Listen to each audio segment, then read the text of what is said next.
question. Est-ce que vous n'en avez pas marre de passer indéfiniment votre argent dans quelque chose de non infini? Parlons un petit peu aujourd'hui des piles. En France, chaque année, ce ne sont pas moins d'1,3 milliard de piles vendues. Et principalement à Noël, où la moitié d'entre elles servent à animer ces fameux jouets made in China que l'on trouve au pied du sapin. Alors, je n'ai que les statistiques françaises et non pas mondiales, mais en même temps, je me dis que visiblement le nombre doit être absolument imprononçable. Le problème de la pile, c'est que déjà que le tri sélectif qui ne nous demande que 3 poubelles peut être déjà compliqué pour certains, stocker un produit pour l'amener par la suite dans des points de collecte spécifiques peut s'avérer être un véritable parcours du combattant. Allez Mathilde, oui. Ah bah non. Si bien qu'en 2015, les Français n'ont correctement recyclé que 38% des piles vendues cette année-là.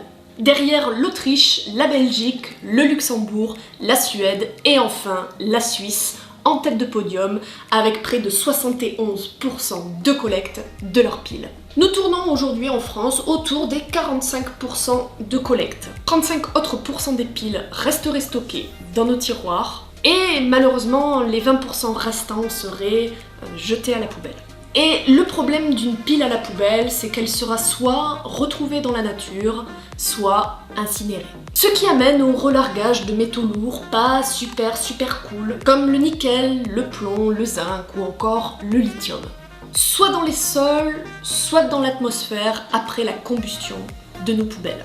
Donc finalement, ce n'est pas hyper cool quand on sait qu'en bout de chaîne, une pile bien recyclée représente une mine de composants dont 80% peuvent être réutilisés dans des industries pétrochimiques, automobiles, métallurgiques, électroniques, énergétiques et d'autres encore. Bon, on est bien d'accord que ce ne sont pas forcément les domaines que l'on aimerait soutenir en priorité. Mais ils fonctionneraient dans tous les cas en extrayant les composés qui leur manquent. Du coup, je me dis à ce compte-là, autant miser sur une petite part de recyclage. Du coup, le défi de la semaine sera dans un premier temps de prévoir chez vous un contenant ayant pour vocation de recueillir vos piles usagées en attendant de pouvoir les déposer dans un point de collecte adapté. Et bien évidemment, hors de la portée des enfants. La deuxième partie du défi est de tenter de traiter le problème à la source en diminuant votre consommation annuelle de piles. Et pour ça, mon conseil est de vous procurer un kit de piles rechargeable, tout simplement. Ça se présente simplement sous cette forme, un adaptateur dans lequel vous pourrez placer vos piles vides qui seront comme neuves après seulement quelques heures de recharge.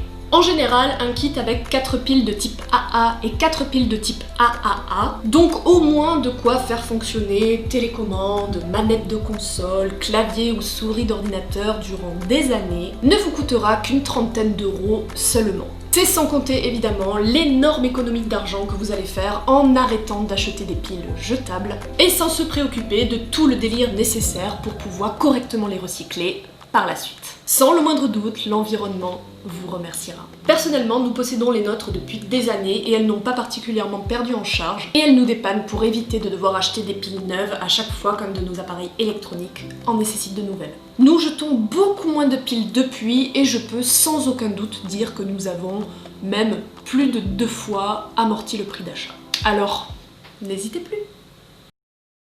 Ça y est, c'est la fin de cette vidéo. Si vous ne connaissiez pas encore les piles rechargeables, j'espère vous avoir convaincu que c'est quand même une révolution pour votre maison. Ne serait-ce que déjà en avoir 3 ou 4 peut carrément vous dépanner pour la majorité des appareils électroniques de base.